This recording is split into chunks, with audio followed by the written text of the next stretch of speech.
Have you ever stopped to think about the magic happening right under your fingertips? Every single day, you tap, swipe, and pinch your way through your digital life. But how does that simple piece of glass know exactly what you want it to do? It's not magic. It's incredible science. Stick around because we're about to pull back the curtain and reveal the amazing secrets behind the touchscreen. And hey, if you love learning how the world works, do me a favor and tap that subscribe button and ring the notification bell so you don't miss our next deep dive. All right, let's get into it. The screen on your phone, tablet, or even your car's navigation system is way more than just a piece of glass. It's a complex, multi-layered sandwich of technology.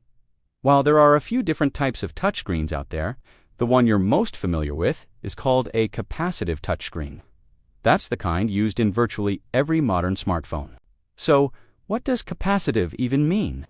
It all comes down to electricity. You see, the human body is a pretty good conductor of electricity. We have water and electrolytes inside us that can carry a small electrical charge.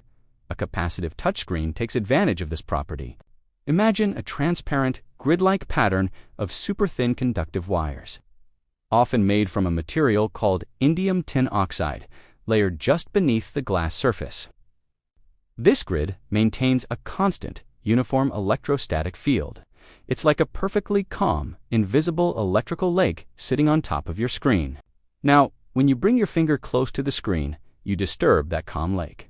Your body's natural electrical charge interacts with the screen's electrostatic field, causing a change in capacitance at that specific point. Capacitance is just a fancy word for the ability to store an electrical charge. So, when your finger gets close, it essentially steals a little bit of that charge from the grid at that exact location.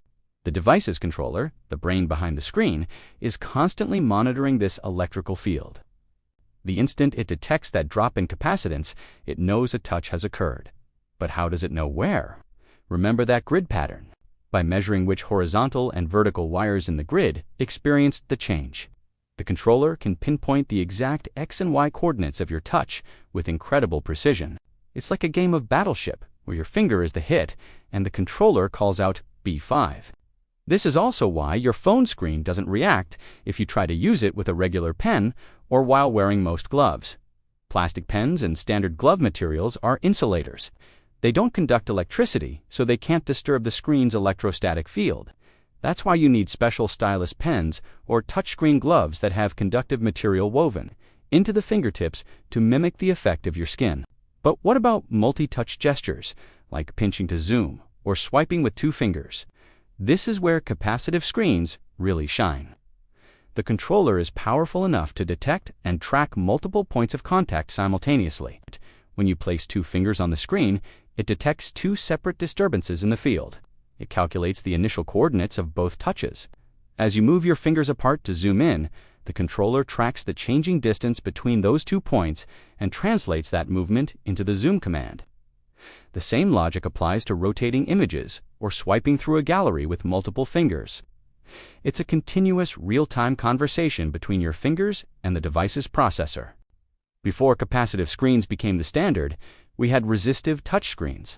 You might remember these from older ATMs, GPS units, or the Nintendo DS. These worked differently. They had 2 flexible layers separated by a thin air gap. When you pressed down, the top layer touched the bottom layer, completing a circuit at that point. You had to physically press on the screen, and they weren't as sensitive or capable of multi-touch. The shift to capacitive technology was a huge leap forward, giving us the fluid, responsive experience we now take for granted. So, the next time you effortlessly swipe through your photos or type out a message, take a moment to appreciate the incredible dance of physics and engineering happening beneath the glass.